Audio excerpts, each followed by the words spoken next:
성입니다. 갑골문에는 이런 형태로 나옵니다. 먼저 지금 문자의 왼쪽을 보면 여자 여자가 나옵니다. 이 문자는 여자가 무릎을 꿇고 두 손을 모으고 앉아있는 모습이라고 했죠. 머리, 몸통, 엉덩이, 무릎, 다리, 발, 오른팔, 왼팔이라고 했습니다. 이 오른팔 부분이 이렇게, 왼쪽 팔은 이렇게 그려졌고요. 몸통에 해당하는 부분만 이렇게 남았습니다.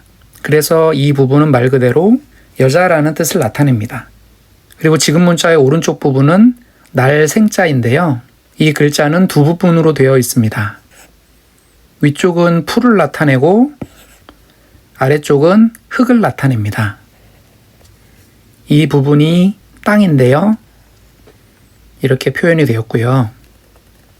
여기는 흙이 쌓인 모양을 나타낸 겁니다. 문자에 이렇게 나타났고요. 원래는 흙이 이렇게 쌓여 있어야 되는데 그걸 단순하게 한 획으로만 표현을 했습니다. 그래서 이건 흙을 나타내고요. 위쪽은 풀입니다. 싹이 돋아난 것입니다. 싹의 줄기 부분이 여기가 되겠고요. 잎이 난 모양을 이렇게 표현을 했습니다. 그래서 이 날생자는 여기서는 여자가 아이를 낳다라는 뜻으로 쓰였습니다. 여자가 아이를 낳았다라는 것은 여성을 통해서 후손이 이어졌다는 말입니다. 예전에는 엄마의 성을 따라갔던 겁니다. 그래서 이 문자는 모계사회를 나타내는 문자입니다. 성은 뭐고 이름은 무엇입니다 라고 할 때 이 성은 원래 엄마의 성을 의미하는 것이었습니다. 대세입니다. 인간세라고도 합니다. 처음에는 이런 모양으로 사용되었습니다. 이 어원에 대해서는 두 가지 설명이 있는데요. 먼저 싹을 그린 것이라는 이야기가 있습니다. 줄기 하나고요. 이렇게 그려졌습니다. 거기에 싹이 난 부분이 이렇게 표현이 되었습니다. 다른 줄기고요. 이렇게 나타났습니다. 싹이 난 부분은 이렇게 표현이 됐습니다. 다른 줄기고요. 이렇게 이어졌습니다. 싹이 난 부분은 이렇게 이어졌습니다. 그래서 나뭇가지에 싹이 돋아난 모습이라고 설명하는 이론이 있고요. 두 번째로는 매듭을 그린 것이라는 설명이 있습니다. 이 매듭은 결승문자를 나타냅니다. 지금과 같은 문자가 발명되기 전에 옛날 세계 여러 지역에서는 새끼줄을 꼬아서 매듭을 만들어서 그 매듭으로 의미를 표현했었는데 그게 결승문자죠. 그래서 이 어원을 해석을 해보면 싹이라고 했을 때 이 싹은 매년 새로 돋아납니다. 그리고 열매가 맺히고 또 겨울에는 죽은 것처럼 되었다가 봄이 되면 다시 싹이 돋아나죠. 그래서 이것은 순환을 상징하는 것으로 보는 겁니다. 자연의 만물이 매년 순환하는 모습에서 사람도 대가 이어지는 모습을 연상한 것입니다. 그리고 이걸 매듭을 묶은 모습, 결승문자라고 해석을 했을 때는 이 각 부분이 매듭이 묶인 부분이 되는 겁니다. 그래서 각 매듭이 10년씩을 상징하고 여기서는 매듭이 3개이기 때문에 이게 30년을 상징한다고 이야기를 합니다. 그래서 30년은 대가 이어지는 보통 한 세대를 가리키기 때문에 대세, 인간세라고 쓰였다고 설명을 합니다. 손수입니다. 예전에 부수편에서 설명했던 문자인데 복습 차원에서 다시 만들어 봤습니다. 설명은 동일하니까 아시는 분은 패스하셔도 되겠습니다. 이 글자의 처음 모양은 이렇게 생겼습니다. 언뜻 보면 나뭇가지처럼 보이는데요. 손을 그린 것입니다. 손가락이 하나, 둘, 셋, 넷, 5개 그려진 모양입니다. 여기가 손바닥에 해당하겠고요. 이 부분이 되겠습니다. 엄지, 검지, 중지, 약지, 새끼손가락입니다.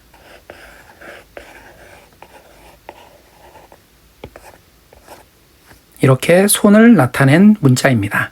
떼시입니다.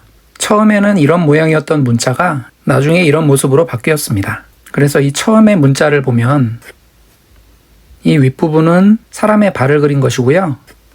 이 아랫부분은 해를 그린 것입니다. 이렇게 길쭉하게 되어 있는 부분이 문자에는 이렇게 네모로 표현이 되었는데 원래 모양은 이런 동그란 형태였습니다. 가운데 획은 역시 같은 모양으로 나왔는데 옛날 문자에는 이렇게 가운데 점이 찍힌 형태였습니다. 그래서 이 부분은 해를 그려놓은 것입니다. 이 부분은 여기가 되겠고요. 이쪽에도 그려볼게요. 이 아랫부분은 역시 같은 모양으로 표현이 되었는데 좀 길게 그려진 것입니다. 이렇게 짧게만 표현을 해보겠습니다. 그리고 이 부분이 여기가 됐는데 가장 왜곡이 심합니다. 원래는 이렇게 이어진 것이라고 봐야 합니다. 이 오른쪽 부분은 이 형태가 되었는데 이렇게 볼 수 있겠죠. 근데 이거는 여기까지 이렇게 이어진 모양입니다. 이걸 조금 다시 그려보면 이런 모양이 되는데 이 문자의 맨 처음 형태가 보입니다. 그래서 이것은 이렇게 발을 나타냅니다. 아래쪽은 마디 촌자인데요. 이 부분이 여기가 되겠고요. 이 부분이 이렇게 됩니다. 그래서 여기는 손을 그린 것입니다. 그리고 이 한 점은 이렇게 따라와서 손에 있는 손가락의 한 마디를 표현한 문자였는데요. 그래서 각 부분의 의미를 합쳐보면 해가 움직여서 생기는 한마디 한마디의 짧은 순간을 나타내는 문자가 되겠습니다. 저자 시입니다. 이 문자에 대한 해석도 다양한데요. 가장 기본적으로는 이 윗부분은 발을 그렸다고 하고 이 아랫부분은 배의 일부분을 그린 것이라는 이야기가 있습니다. 그래서 사람과 배가 오가면서 물건이 거래되는 곳이라는 의미를 담았다고 합니다. 그런데 이 문자가 이런 모양으로 그려졌었는데요. 이 부분이 여기가 되고요. 이 부분은 이렇게 그려진 것입니다.